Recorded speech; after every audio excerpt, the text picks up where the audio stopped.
I think there is always something to say about those who just run a good, healthy business. They provide a good job, good income for those who work for the company, and they take care of their clients well. Like there is that combo. And I think that does exist, and I don't think it gets spotlight enough. If you got to a business to be a healthy, nice income machine plus, quality of life for everyone around it, you did a good job.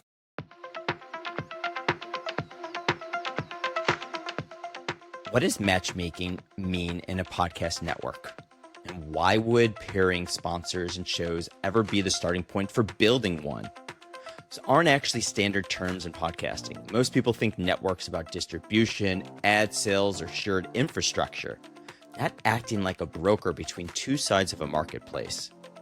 But that's exactly where this one began. Wil Slickers didn't set out to build a network at all.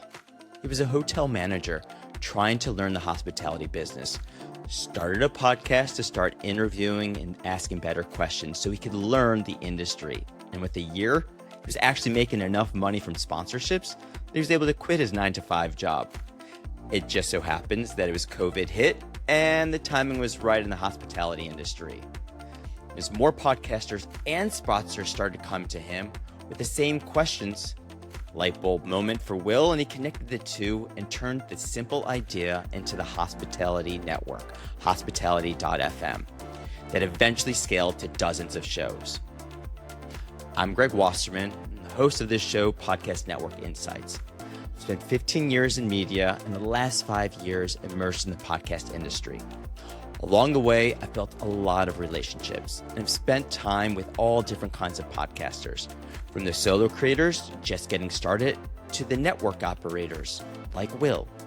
If you've ever wondered whether joining a network makes sense or how networks actually operate, my goal is to give you a real look behind the scenes so you can confidently navigate your next move, whether you're a host, producer, advertiser, or you run a network.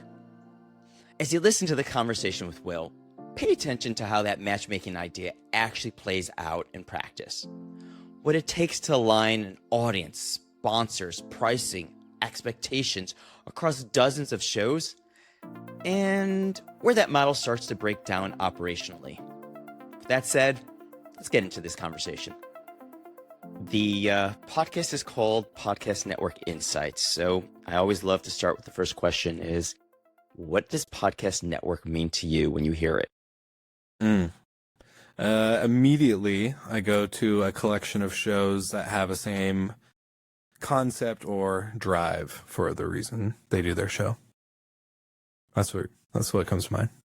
And so since you decided to start a network, when you decided to create your network, is that what you were envisioning? No, to be honest, I was thinking of a lot simpler setup. It was just like Matchmaker. That was kind of what went in my head, is get podcasts and sponsors together. But then it turned into something way bigger. We were like, oh, wow, this is a lot more to handle, a lot more to do. So very different than what I imagined. Well, I guess then let's take that thread. I know that you started, and this is what I love about this, is how everyone starts in the podcasting space, how we started as a network as a whole. Your origin story is you started in the hospitality space and launched a hospitality network, but there's something in between all of that. So give everyone a little background on how for anyone, hospitality.fm created. Yeah. For me, I was a hotel manager and I was eager to learn more. I was seeking really mentorship from the owner and the group that brought me in and promised me everything under the sun, which I was like, yes, this is going to be awesome. I'm going to learn, basically go get paid to go to school. And that didn't happen. So as I was consuming some content around Gary Vee and Tony Robbins, I saw literally a video on YouTube of both of them basically being like, hey, idiot, if you have an idea or something you want to talk about on a podcast, you go start a podcast for free on anchor.fm back in the good old days, and then get a $25 mic or so off of Amazon. And there you go. And I was like, oh, I should do that and just ask people questions of what I want to learn in hospitality, from maintenance management to operations and revenue management and you name it, right? So all the things I was curious about in my role, I wanted to then get in front of people who have been in the industry longer, different sectors or categories that I haven't been in or been a part of, and wanted to learn. And thankfully I got lucky, right? Like, it was the right time, right place, very few podcasts in this space. I didn't think it was going to go, gangbusters or, be able to replace my 9-to-5 job. I thought it was going to be a great side thing. Well, a year later, I was able to make significant amount of sponsorship to then look at my salary and look at the amount of money I made in like 3 or 4 months and be like, is this really worth continuing?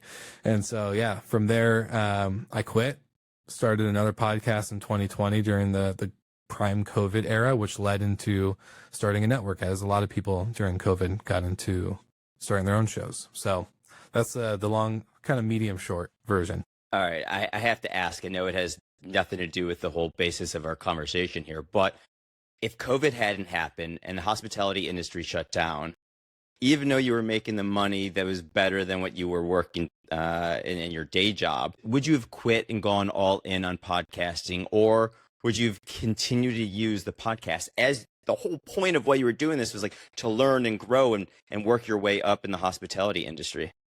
Yeah, I probably would have kept going with my own show. I probably would have just kept riding that to the highest peaks it could take me, and to see if I could land at, a nice corporate C-suite job, or even at the time I started my own property management company. So how far could we take that at the time was kind of what I was thinking. I was like, how can we leverage the media to not just be the main source of income, but to also create opportunities for others. And yeah, so it was like either go solo or go big with a network. And this is, I believe, as you know, life is about time and relationships. We know each Yeah. other through Sarah. And the fact here, then the timing was just, unfortunately, COVID shut down an industry, but it created you as an entrepreneur. And so if anyone's listening, like, that is a key piece to go, like, what I'm originally setting out to do, maybe it's timing, and here COVID changes that entire projection of your life, but also where there were the opportunities that you were able to jump in on. Yeah. No, it was the COVIDpreneur days, right? COVID created a lot of entrepreneurs. Unfortunately, a lot weren't able to stick it through once things started to open up again. But yeah, thankfully, podcasts at that time, like I said, there was maybe 5 podcasts when I started my own pre-COVID, and then during the COVID era, 2020 through maybe end of 2022 or midway through 2022, you started to see this influx, right? Like, every business or entrepreneurs are creating their own. And fortunately and unfortunately, a lot of those didn't make it because it was, we know the podcast game takes longevity, right? I started in 2018, it's 2026. You do the math, like it's a lot of episodes being released in that time. But man, it was just like, yeah, perfect time. And I think podcasting, or the creator economy, you and I got to talk a little bit about offline, is such an opportunity for people to really feed a true business beyond just the media, right? Like, you can do so much behind the scenes, and the media can really leverage a lot for you. So I don't know, there's a lot of ways we could skin this cat in terms of podcasting and growth and business and opportunities. But yeah, I think it's a beautiful start. All right. So from that start, you started one show, you then launched another.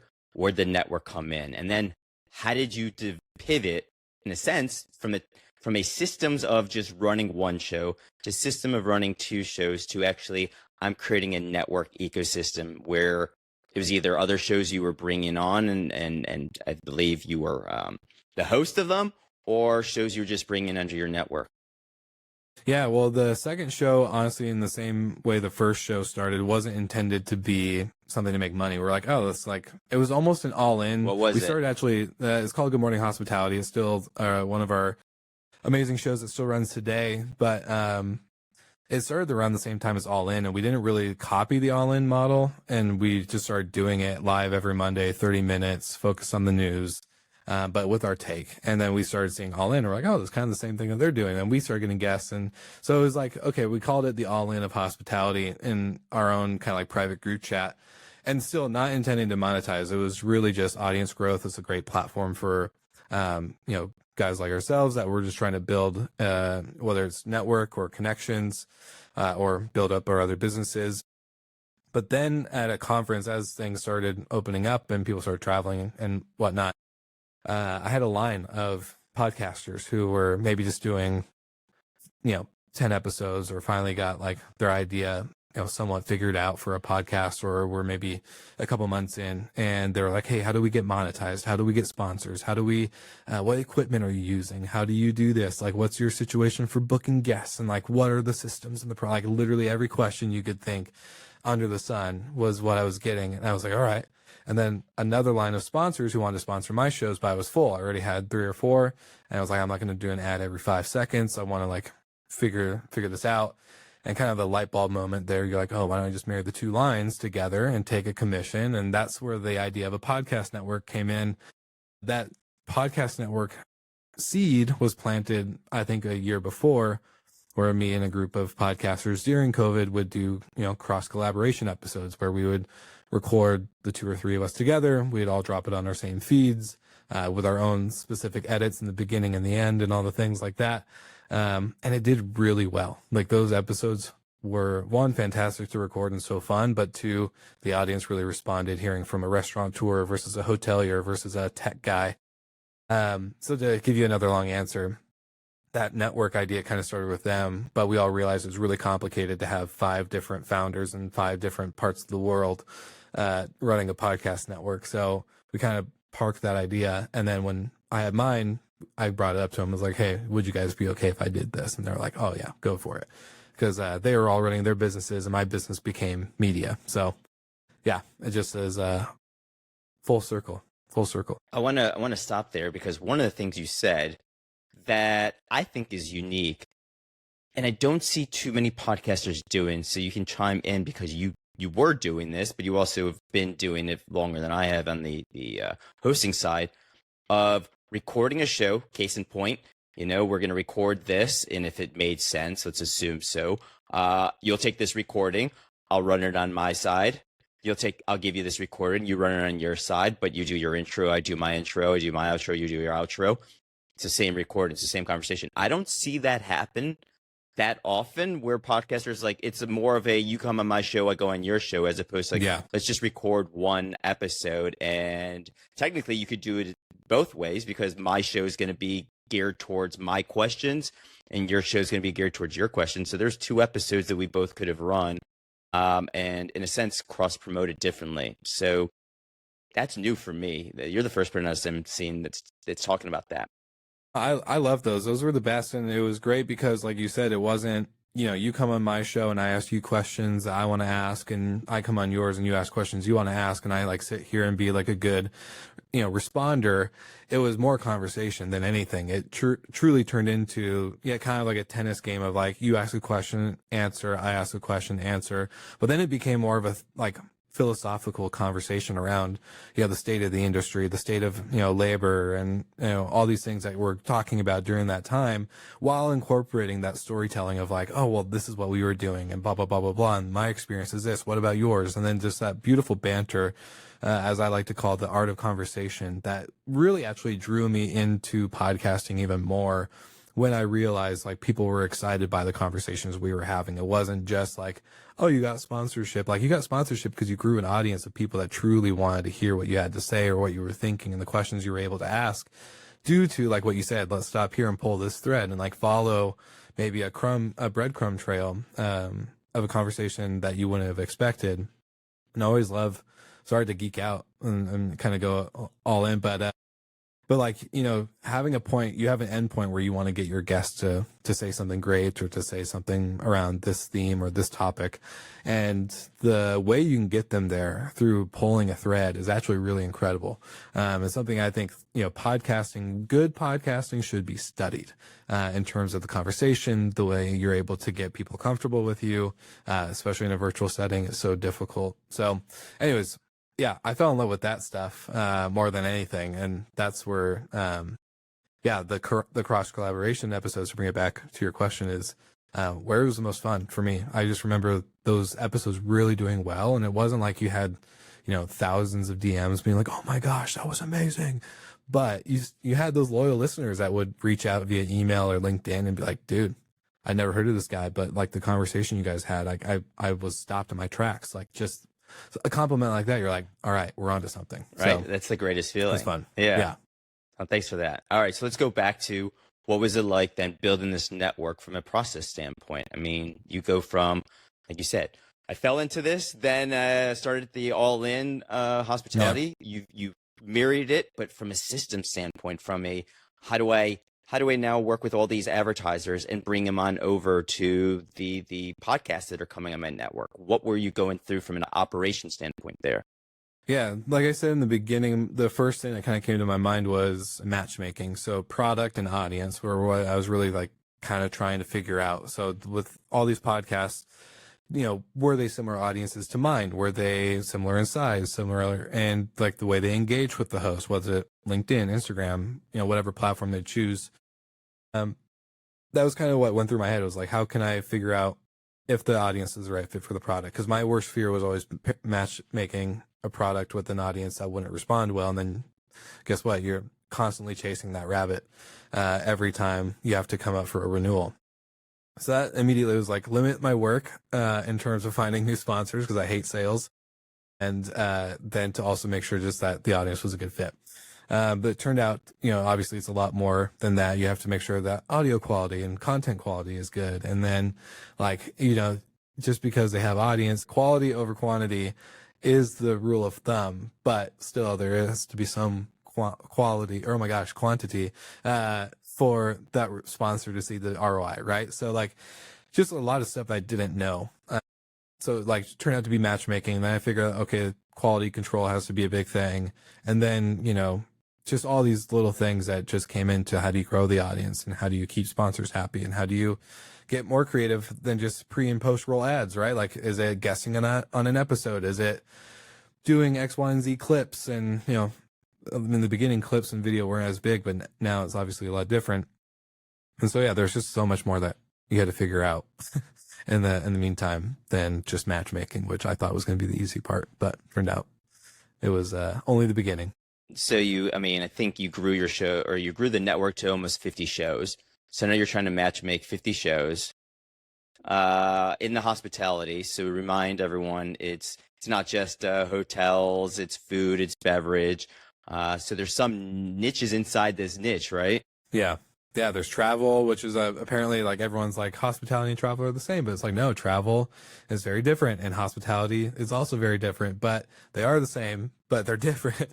And so you have to explain that. And then you have to go, into airlines, and then you can go into cruises, restaurants, hotels, technology, the big OTAs, Airbnb, Expedia, Booking, destination marketing, and, what's called live tourism, where, if Taylor Swift goes on tour, guess what?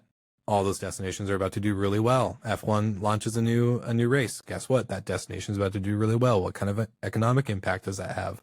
So literally it can go a breadth of topics. And so with 50 shows, I would realize very quickly the industry was getting saturated with content, and a lot of it was the same. As much as I hate to say it, it's like, yeah, I could probably go on one of two of those shows and probably hear the same guest or maybe some of the same talking points after a certain point. But then two, you realize that a lot of the sponsorships, in order to be sustainable, you're in the beginning, we were really relying on companies getting venture or private equity funding to really keep these sponsorship deals going, because we were charging really high CPMs. What were you charging? We didn't go CPM model, but when you break it down by the audience and the price that we were charging, it was like over $200 CPM prices. You're doing flat fee. And we figured that out with Brian at Locked In, the sports podcast network. And we realized we were out of the industry norm in terms of CPMs.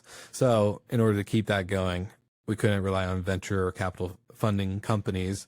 And then so we're like, okay, we have to find other ways to monetize. So we took on production services, which I really regret, because I realized I really didn't want to be running a production company. I wanted to be running more of a content company, or I like the more people oriented things, like talking to people. So long story short, it was a lot more work at the scale that we grew, being a little oversaturated, company, advertiser spending not being the most stable and consistent. it became a beast of a company to run. Cause you couldn't please everybody at the end of the day, right? Like some sponsors would get matched with the wrong show, or we discover it was the wrong audience. And God forbid that our show maybe falsified its numbers or did something that you wouldn't have approved of. So yeah, just a lot of little things that popped up throughout the years. Did you bring everyone all under one hosting platform? So the whole network was, so you could at least see the stats and the numbers, right? Yeah. Yeah. We enforced that as heavy as we could. At the end, we really started losing client buy-in with that, because they're like, well, this is my second. Well, this also told us a lot about the client, but they're like, this is my second migration. I don't want to lose my data again. And it was like, well, why'd you migrate? And like, well, the other two other companies we were with, whether they're editing or doing whatever, really recommended their platform versus this one. And, that poor shows get tossed and thrown to multiple hosting softwares. But yeah, we tried to have everybody on Megaphone, and we had a couple at the end. I think we had 10 extra shows near the end before we got acquired that we're like, yeah, we're going to stay on Buzzsprout or stay on this or stay on whatever. So I was like, okay, well, I'm not going to fight it, because at the end of the day, like, I'm just trying to keep the ship, rowing in the same direction. But yeah, there's definitely a couple that stuck it out, I guess. It's an interesting point, right? So if you think about, in the part of the reason I started this show is how many podcasters, the indies, are trying to think the only way for me to grow is to join a network. And by joining a network, I'll get your sales alarm, I'll get your cross promotion, I'll get whatever the tech stack that you've built that's going to help me. Well, in order to do that, I have to leave the current existing platform I'm with and then consolidate with yours, which there's an operational side to it, but there's also that headache of, hold on, as you said, I've got to now leave my production company to come to you, but I still want, shout out to Stories and Strategies here with Doug. It's like, oh, I got to leave you if I want to go join Wil's network. And he's like, fine, I'll manage it however you want, whatever platform. And some are like, no, I know this platform, that's what I want to stay with. And there's that friction that comes with it. Yeah, and there's the other method you could do, and it's more of an operational nightmare, I think. But if you want to please everybody that has a different software than you, then you just, password and email share, which with two-factor authentication now, like, it's a pain in the butt to chase down a code. Did it get texted? Did it get emailed to you? Whatever it may be. Is it a link? Is it not a link? So yeah, you could have done that, but then you're just chasing that stuff down, and I think creating more headache for your team. So yeah, there's no way to truly win yet. I'm pretty sure there's going to be a solution, or someone's going to solve this problem one day. But yeah. So if you were, it's a double question in some regards, because anyone that doesn't know, you sold your network, you now built a new one. But I'm still, I guess, if you were to start from scratch, because technically you're not fully starting from scratch, you're migrating some of what you were doing. So if you were to start from scratch as close as you can, how would you then operate and start your network? First, I would find a niche that's really empty or has a big void, and not to say like there could be a reason that there's a void, so no one's interested in the topic. So you could shoot yourself in the foot there. But if you truly think, hey, there's enough social proof of this hobby, this topic, this concept being popular to a niche group or a niche audience, and you don't see a podcast or a content creator really in that space, go for that. Knowing what I know now, immediately start with quality in terms of your mic, your video camera, all the stuff. Not cheaping out. Like in the beginning, I started with Anchor.fm, a $25 mic off of Amazon, and I paid someone on Fiverr $5 for my intro and outro. That was truly like, it was a $30 investment, versus today, got the Rodecaster Pro 2, got the $400 mic, you got the camera, that's another $500. Like it adds up, but like you don't have to go that all out, but definitely invest in the quality at the beginning. Set yourself apart from those who are on Zoom, bad lighting, bad audio, bad video, all the good stuff. That immediately for me is like where I would go. Niche, quality. And then honestly, for a network, it would be really focusing on one lane. Partner up with a production company if you don't want to be a production house, or be a production network and partner up with a sales company so you're not having to do sales. I think doing both is both incredibly difficult. And at one point, we even thought about spinning off each division as its own company, having its own like operator and manager, because that's how much I hated operations of, a production company and managing sales and all of your clients on that side. So yeah, I would look at what your special lane would be. I love, look, this is why I also love this show, is because every operator, every network runs differently. Their background and how even started, like yourself, is unique. But you've also admitted, you're like, I do not want to be production. And I think about how many production companies became networks because, well, I'm already doing all of this. Everyone on my shows needs to grow. So I've already kind of niched based on the talent and the shows that are coming in. I'll create a network in there. And your side, it was, well, this is my passion. This is actually my job. So I will end up being the network because I know enough about that industry. But you liked the sales side. So I guess that goes to the question of, we've talked about this, but you focused on sales and making your network really the ad sales sponsorship side. But your shows were B2B. And so if I think about how big that hospitality is, what they're all trying to sell, why were they so focused on, hey, Will, go sell me a sponsor, as opposed to, I'm just happy to have the cross promo, be part of a community. Will charge me for $200 a month to be part of this so that I can ultimately make the sales from whatever it was that that podcast operator was selling, right? Yeah. Yeah, man, I don't know why. And yeah, it's hard because like it could be either or, but I think having a sponsor or saying you were sponsored made you look more, again, social proof to the outside world that my show, my audience, my content, my voice is strong enough to be advertised or sponsored with, I guess, if that makes any type of sense. We're kind of weird people, right? Like humans are kind of weird. We like ego. It's a little bit of ego. You gotta admit, like when I had 3 sponsors, I was walking into the family dinner like, what up? How's it going?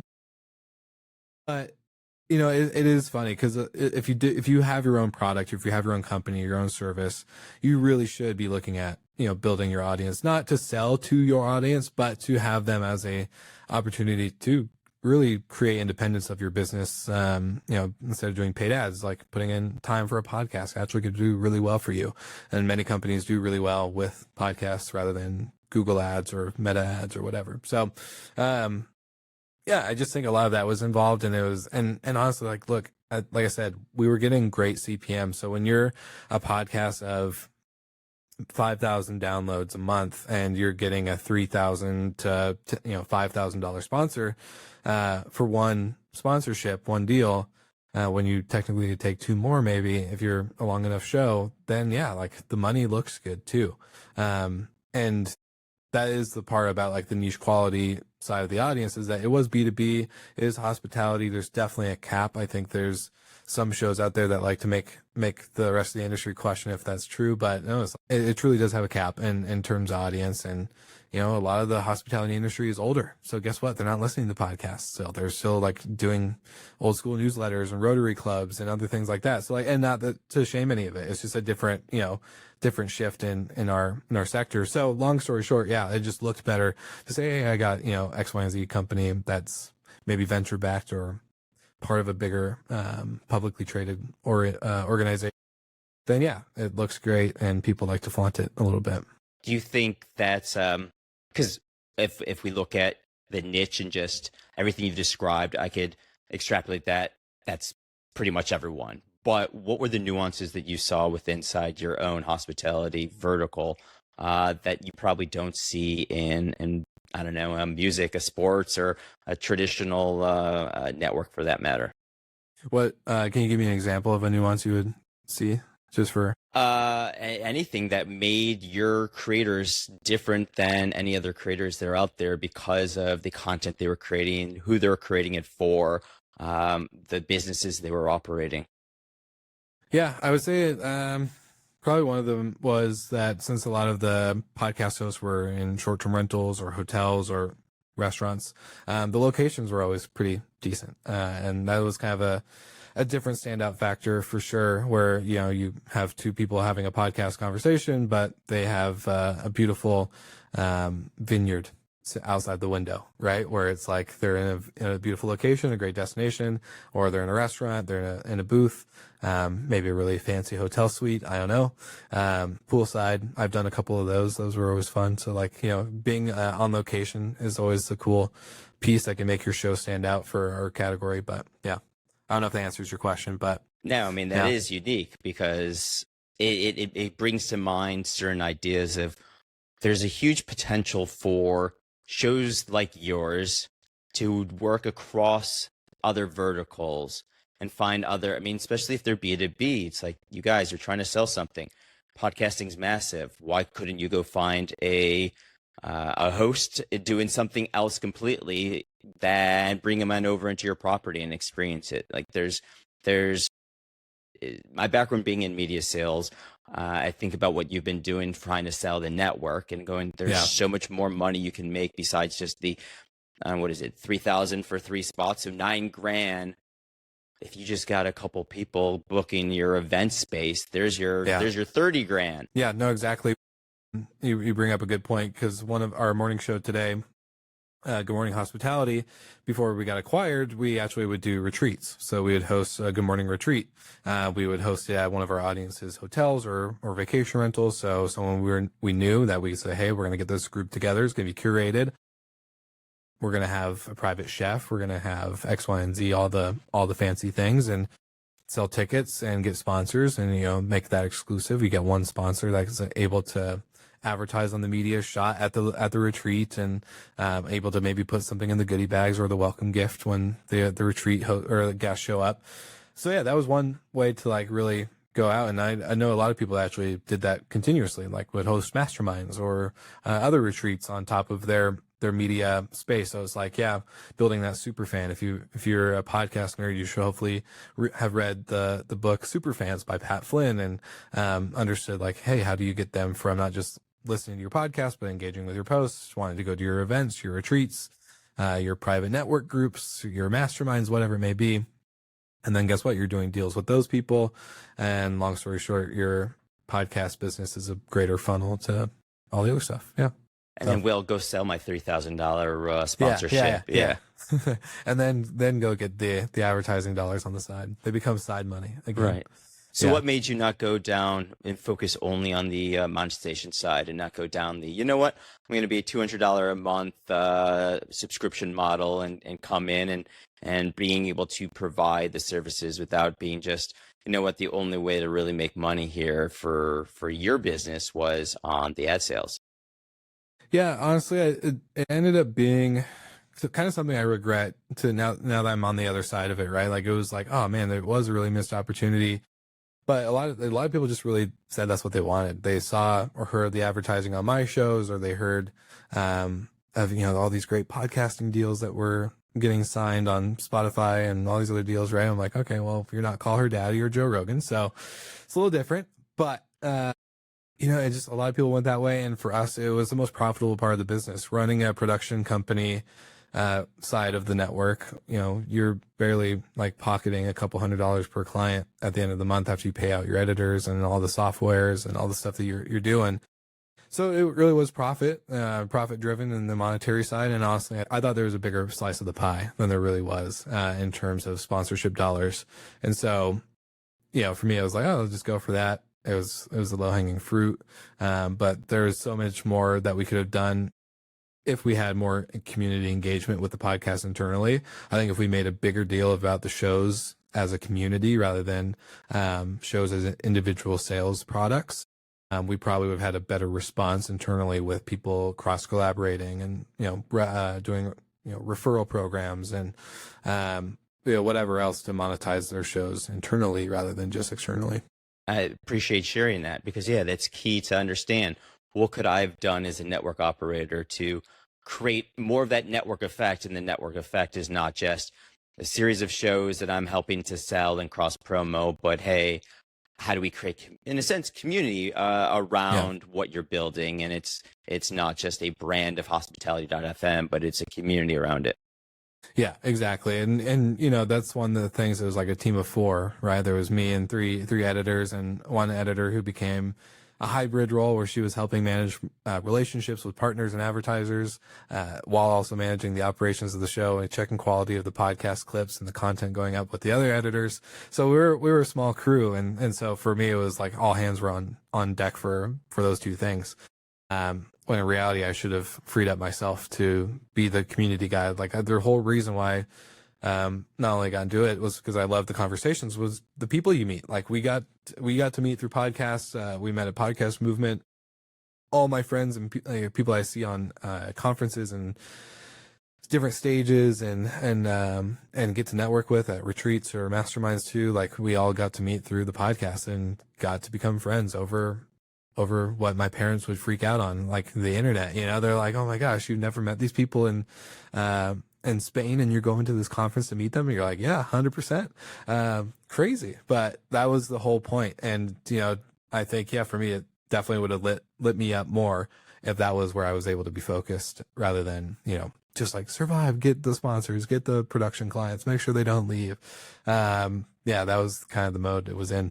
I appreciate, anyone that's running a network right now that's listening to this. That's exactly it. The takeaways to go, what could have Wil done differently and I guess we can transition then. So now you're working with Skift and you're running that network. So what is it from that learning? I understand it's not your own network. It's underneath their business, but what is it that you're able to implement with their resources and their focus? Yeah, I just think more alignment and in the mission. Right now, I don't have to do sales. I get to work with sales, but I don't have to do it and kind of kill what you eat or eat what you kill. Yeah, sorry. Again, I haven't talked to many humans today, so getting my anecdotes or my phrases down has been tough.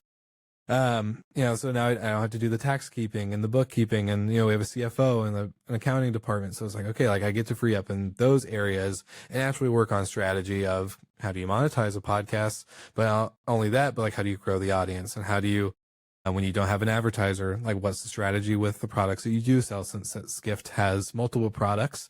Thankfully, we don't have to run out of opportunity to make money from the shows, whether it's through advertising with a sponsor or our own advertising in our own products or podcasts. So yeah, like there's just a lot more for me to do on the things I wish I was doing.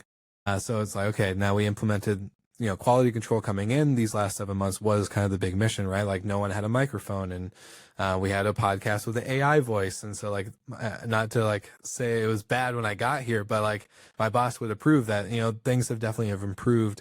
Now that you have a human behind the show, we have everyone with microphones, we have an editing team with certain standards on our audio levels and our production quality. So knowing what is okay to put out versus not okay to put out, has made a huge difference, and we've already seen a significant increase with revenue based on putting some priority on these shows in terms of the quality. And I think for me that, we just did a Q1 analysis of the content. We took our data from YouTube and our hosting provider on the audio side, and we ran it through Claude and ChatGPT along with our own analysis before we did that. And it did prove our theory was right, reeling back on quantity of the content and focusing on the quality. And knowing now that I'm under a bigger audience network with Skift, they have a huge editorial department. They're the leading in a lot of the breaking news in the business to business travel sector. So we have their reach and their incredible like credibility and just what they report. But now we're really putting out some stuff on platforms that people are actually on with consuming audio and video. And so I think for us, it's really doubling down on that strategy of saying like, okay, we're not just going to put out content or clips to put out clips. That was kind of what we were doing. And it was like, okay, let's just put out and see what hits. And now we have enough data to really focus on where we truly shine. And I've been following Skift since 2014 when I was a hotel front desk agent. And so like to be in them now, it's like, okay, now we've always talked about Skift being a premium brand. How do we make that, reflect in the podcast? How do we make our podcast sound, look, and package premium with the people we have on the shows? Being able to get the CEO of Marriott or Hilton or Airbnb from our stage to our podcast is an incredible opportunity for us to really shine and continue to stand out on quality. When a lot of networks or a lot of content creators now are really, especially with the age of AI, sorry to go a long-winded answer here, but like it's just everyone's focusing on flooding content into the feeds, at least from what I see from a macro standpoint. And so, yeah, it's just been really cool to actually get in the seat of strategy and rather than the seat of operations. So much to unpack there. Yeah, sorry, I just gave you. That was great. I mean, there's so many follow-up questions I've got on that. I mean, first one that comes to mind is you built hospitality.fm, not thinking we're going to sell this, not thinking that as you said, you do Skift early in the days.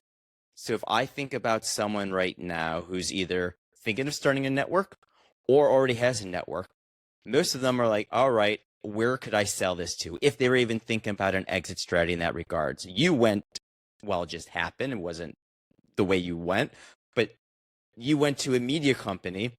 You can think about how many media companies per se right now are starting their own arm.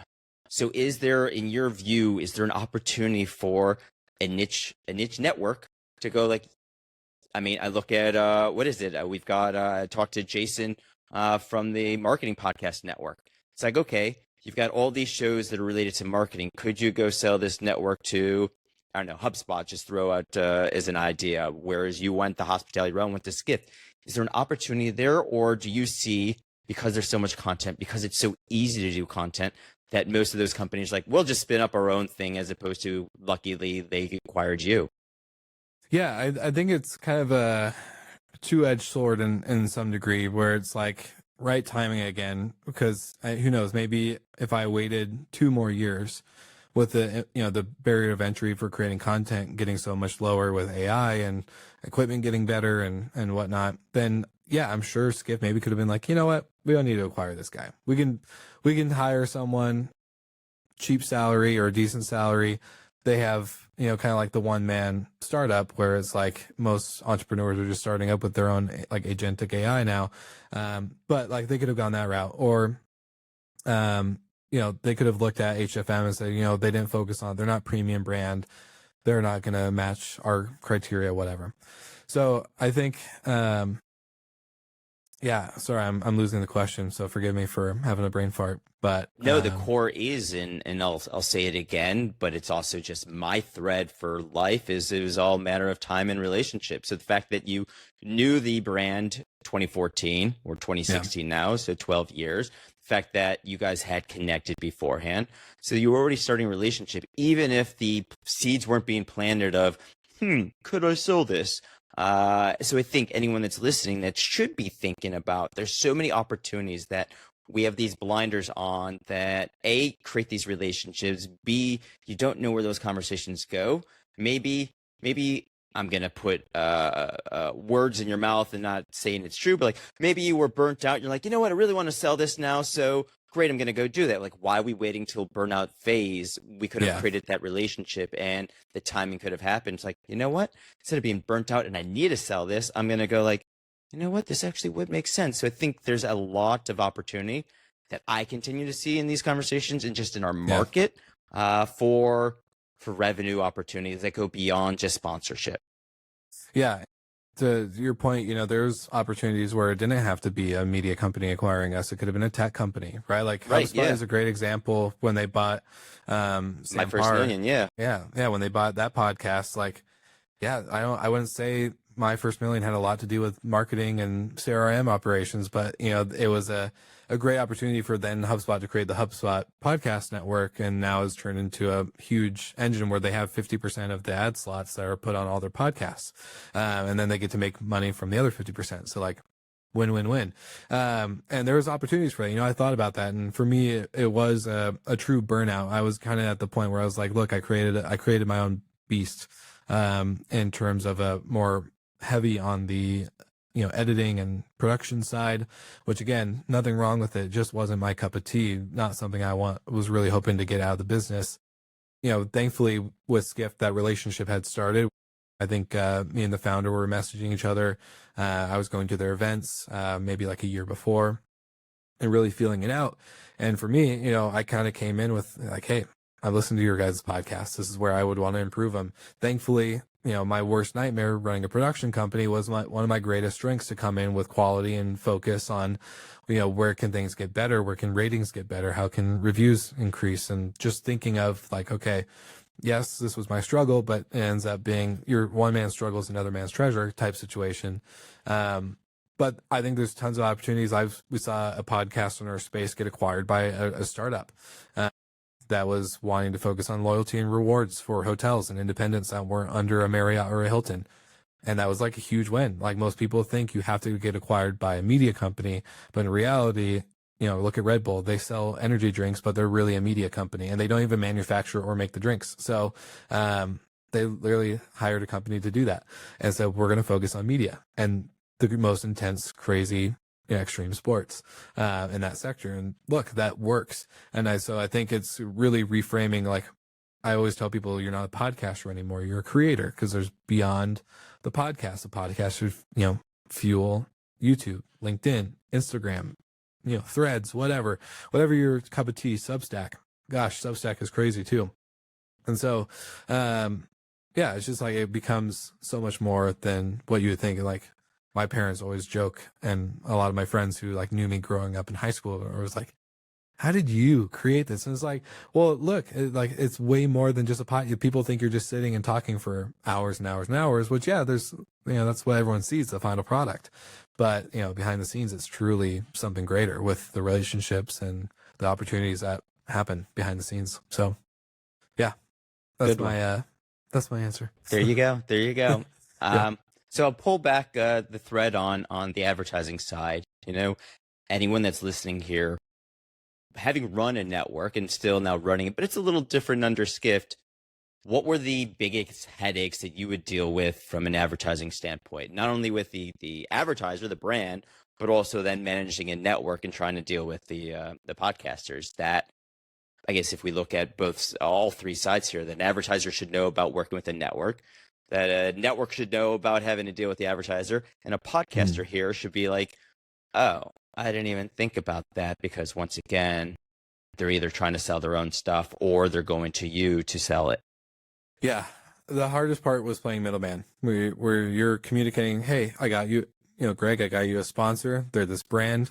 They've spent money with us before. They're great. They saw an ROI. They would love to take the opportunity. This is what it's going to look like for you after our fee.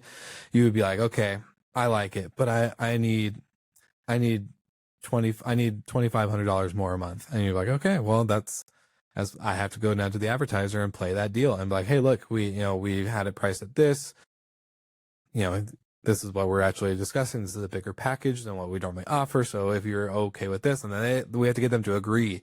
And then once you're done with that, then it's getting the sponsor to sign the contract and pay the invoice on time. That's always the toughest part. The invoice, taking the money.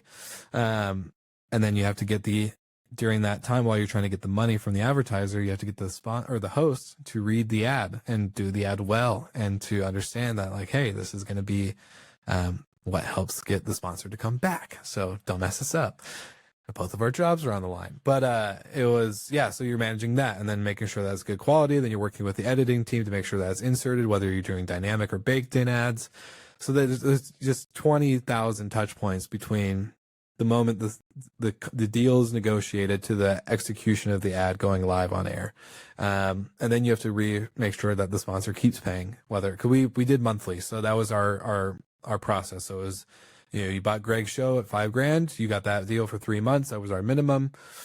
We had some bigger brands that we really wanted to work with that looked good for us, so that we would make exceptions for. But you're really playing the song and dance of middleman between the host and the advertiser. And then you're keeping the advertiser happy. Are they seeing return on results? We always told people to give it a 30-day window, because sometimes it takes a little bit of time for a listener to activate, on a campaign or a call to action. Yeah, like I can go on forever and ever and tell you like the whole process, but it was like, it's just so much to manage. And so you're really playing, like, stroking ego, managing expectations, trying to meet deadlines, and make sure that you're financed halfway through. So yeah, it's just a lot. So what were the red flags you would say if a podcaster wanted to join a network? All that you just said, what are you qualifying with, or what should they be qualifying you with? Yeah, in the beginning we almost took everybody, and then finally we learned our lesson after like, hey, there's a minimum threshold that needs to be met download wise and quality wise. So if they're not willing to make the investment in quality, we're not willing to make the investment trying to make them sound better than they are, right? Like that was kind of our approach. So if you weren't willing to buy a mic, we weren't going to edit your show. And if we weren't going to edit your show, most likely we weren't going to find you a sponsor because your quality of content is low, and maybe the conversation is great, but if you don't sound good, people turn off really quickly. Trust me, like it's not 2018 where you could record on Zoom or Skype and get away with, listening to a phone call. I agree. Yeah. So that was kind of like our red signs immediately was when a podcast was like, hey, I'm not willing to buy the Shure microphone. Well, cool. We're probably not willing to work with you. But then with the sponsor, it was, honestly like it always came down to budget, right? Like, hey, $500, that's enough, right? And you're like, no, that's our fee. That doesn't cover paying the host or doing anything. So it was like, really managing expectations. And yeah, I would say if an advertiser came in just like, how many people can we get to sign up and how little can we pay? That was a red flag. And the podcaster not willing to invest in the quality. So since you started off selling your own show before you started selling and creating your own network, I mean, clearly the way you describe it, in my words, it sounded like a nightmare, but it's a juggling act trying to deal as the middleman of a network versus the quality and the ability you get when you're actually just selling your own show. You're like, hold on, I don't have to go back and forth. The price I want to negotiate with is the price I want to negotiate with. I don't have to give Wil and HMF a 70 or 30% split, but I don't have to go and find this person. So I'm basically paying Wil for all the operational side of doing the lead gen for me, and then I get to sit here and negotiate it and piss Wil off, basically. Yeah, right? Yeah, 100%. I miss doing my own deals back in the day. It was great, and I honestly, the numbers were way better. Just the money was way better. If you're one of the earlier podcasts in a sector or a niche, like I honestly, I tell myself I'm not a greedy person, but if I could go back, I would rake up my rates 10 times and rake in as much dough as I could, because it changed so quickly from, 2020 or 2019 to 2022. I would say it was like the end of the golden era. And then at the end of 2023 through 25, it was just, you're like, what is going on, man? There's no money out there. So, and if there was, it was far and few between. Yeah, it's really hard to have a sustainable business when you have one golden egg. And if you have one golden egg and it decides to leave you, like, you're working night and day just to fill up that spot. So, yeah, honestly, there's a lot of woulda, shoulda, couldas, but it's the name of the game now. So, and to that point, what trends are you looking at right now? Clearly, we're all going to say video, but like you just said, money dried up, the advertising, there's so many shows, content. What trends are you looking at 2026, and where, as you build out this new network, but anyone that's building a network, where do you see things going? Honestly, I think podcast is still a good opportunity for those who do it right. I think if you find the niche and really focus on quality going out the gate, like you'll already be a leg up compared to maybe one or two that are just like recording on Zoom again.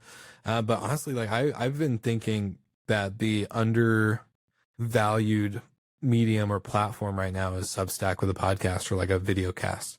What I've seen with Substack over the last like 2 years, I would say I'm really impressed. Like I would say what we're looking at Substack now was prime LinkedIn when organic reach was, just bonkers. When you had a really good post on LinkedIn, it would create this huge virality ripple effect, kind of like if you had a reel go off on Instagram or, a YouTube short.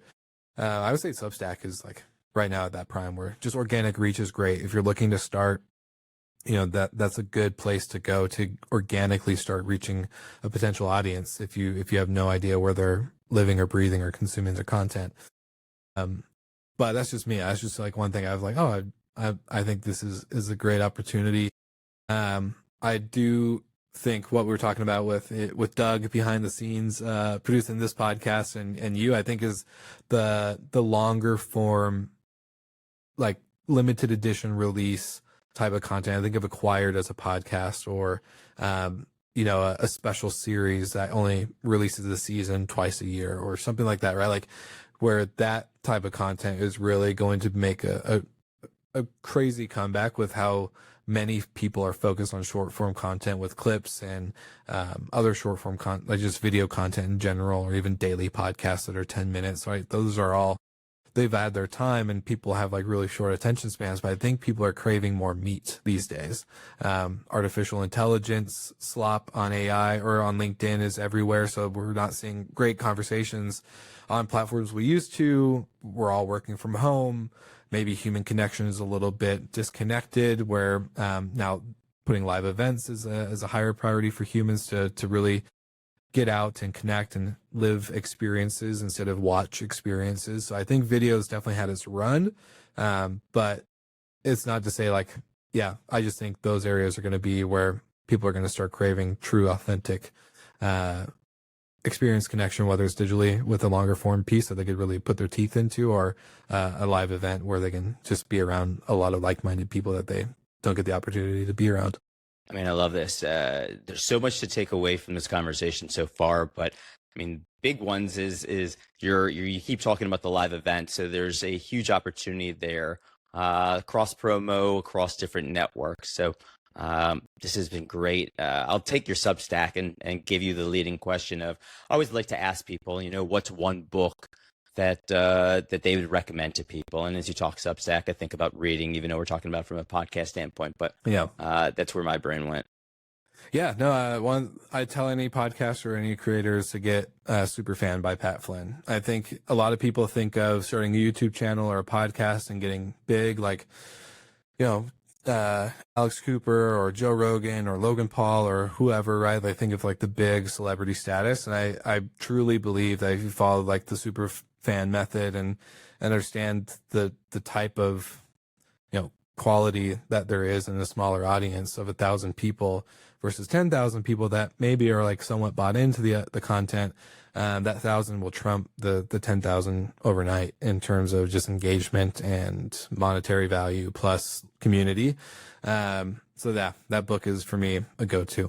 There you go. Still doing great things, Pat, and your book is still relevant. Yeah.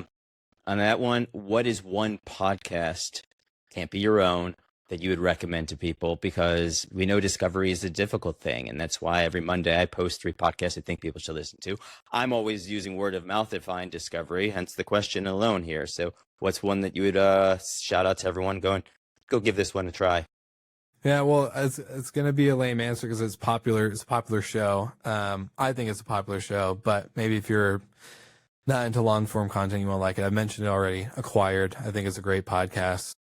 I honestly, I'm a big fan. I don't listen to every episode, but I think that was what makes it really cool. Is just like they blow me away in terms of the quality and the way that they do their pre-production and how the final product comes out, and the fact that people are just so engaged with it. 4 hours, right? So 4 hours once a month, not 4 hours once a day or once a week. It's like 4 hours once a month. I mean, talking about Acquired, the head of RSS.com, Alberto, huge fan. And because of that, I tried it and I'm like, I just couldn't, just like Huberman, I couldn't get into it. Yeah. Partly, I think if a show is too long already, I'm like, I don't have the time, which is why I always think discovery is difficult, because if I've got 10 minutes and there was a show that was about hospitality, I'm like, I get 10 minutes. Let me be able to filter this and do that. That would be amazing. We don't have that in most of the apps. So 4 hours, I see that. I'm like, I know that's just 4 hours. I could break it up. If they broke it up into like 4 different parts, I could like, oh, okay, so it's 4 1-hour episodes. I do it. But just seeing that 4 hours always throws me off. Yeah, I just do it on my rucks. Like I'll go on a 7-mile ruck in the afternoon, and that's usually where that's like maybe an hour of my time where that's where I'll break it up. It's like, okay, today I listen to an hour, I'll listen to an hour tomorrow, and then maybe I don't go on a ruck every day, so maybe like 2 more next week. You just break it up, it's a good time. I get it. I think it's great. When I always tell people, if you're starting a podcast today, you're really fighting for the feed attention, right? Like if you're starting any kind of content, people are scrolling left and right with Instagram and YouTube and whatever app they're on. So you're fighting that. But I think with these longer form concepts, I think you're fighting less because they know they can just go to you and they're not going to like, oh, that 4-hour episode that I started, oh, it's already buried by 5 more 4-hour episodes. Great. Now I'm just like daunted by the fact that I have to consume all this, like where you're like looking at like 4 hours. This is crazy. So I don't know. I think it's like, yeah, you break it up pretty well. No, it's true. I mean, as much content as I consume or as many podcasts as I listen to, it isn't too bad. Well, I guess as we kind of wrap up here, we've covered quite a bit, conscious of time, but is there anything else that we haven't covered that when you think about anyone listening, whether they're a network operator, a podcaster who's trying to figure out networks, an advertiser, that you would want to give insights to, especially as you're building another network? Yeah, I would say if you're starting another network, don't compare yourselves to the Vox or the Sirius XMs or the other big networks that are out there, Wanderies, you name it. I think that was my daunting nightmare or thing that kept me up at night, was thinking we had to resemble a big network. And, it sounds great because like when we were talking about the acquisition process, it's like, yeah, I thought, I could probably get acquired by another media company, a startup, or my only option out of this, because every business owner, entrepreneur wants an exit at some point, unless you create a business that literally just pays you for not doing anything. Then I'm sure you don't want an exit from that. And so the only other option that I thought I had instead of, being acquired by one of these options was that I had to go become big enough to start acquiring these other companies. I thought I had to be the guy to now start gobbling people up. And that's not always the case. So you can think that and you'd be ambitious. That would be like a big, bold, juicy mission of a thing to take on. But yeah, it was like, look, don't think you have to mirror these guys. You can either go multiple different routes of your own exit, or if you have the energy and the gumption to do it, go gobble everybody else up yourself. So no, that makes sense. I mean, you think about how many networks are about volume and how many shows can I put on here. Therefore, I can get more programmatic. I've got the sales team that's got more inventory to sell, as opposed to, a niche network like yourself. It's like, hold on, if I keep this at 50 shows, so one of the questions I have is, what are the benefits of maybe being too big? Like, well, 50 shows, as you described, managing all the personalities, all the different advertisers. If I was 100 shows, the operational side of that, I would need more. I mean, technically, you probably would have hired people, and your team of 4 would have been more. You maybe would have hired a junior salesperson and go like, I'll make the investment in this because I know the ROI is going to be there. But that is good insight. Yeah, and honestly, the third option, which I think always gets under glamorized, is that you could just manage a really good, healthy business. That's it. Like, I don't think there's anything wrong. A lot of people try to sexify, an acquisition or becoming the big guy that gobbles other people up. Because once you become the big guy too, like, then you have the opportunity of a bigger exit with a private equity company or maybe a bigger conglomerate, like a New York Times could have bought us if we got so big into travel and hospitality. Maybe, like, you never know, right?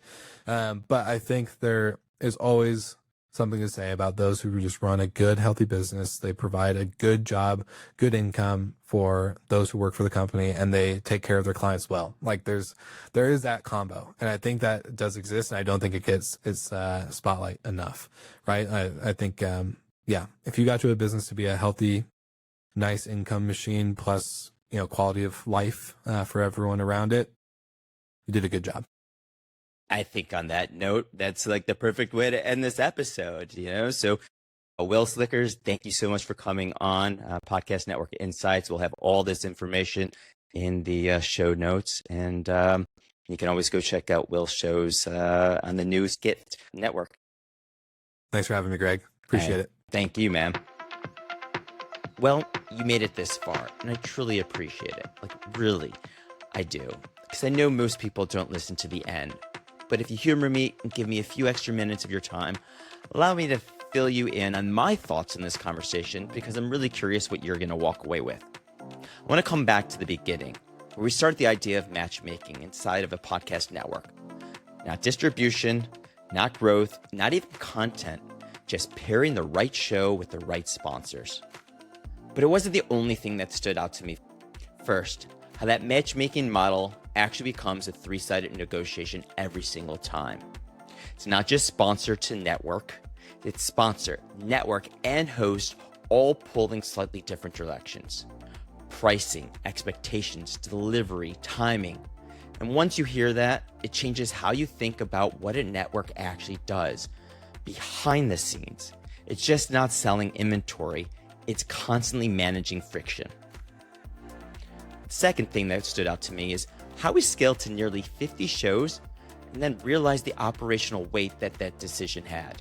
Not in theory, but in practice.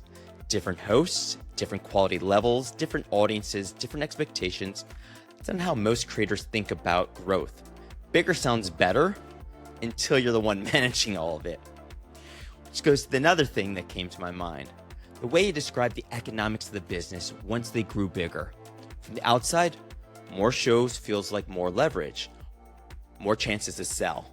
What he laid out was the complete opposite. More shows meant more personalities, meant more quality control, more mismatched audiences, and more rooms for things to break.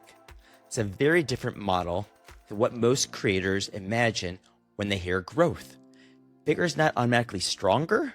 Sometimes it just means heavier. That's what stuck out for me with this one, though I'm sure as I digest more, there'll be more that I can pull out from this.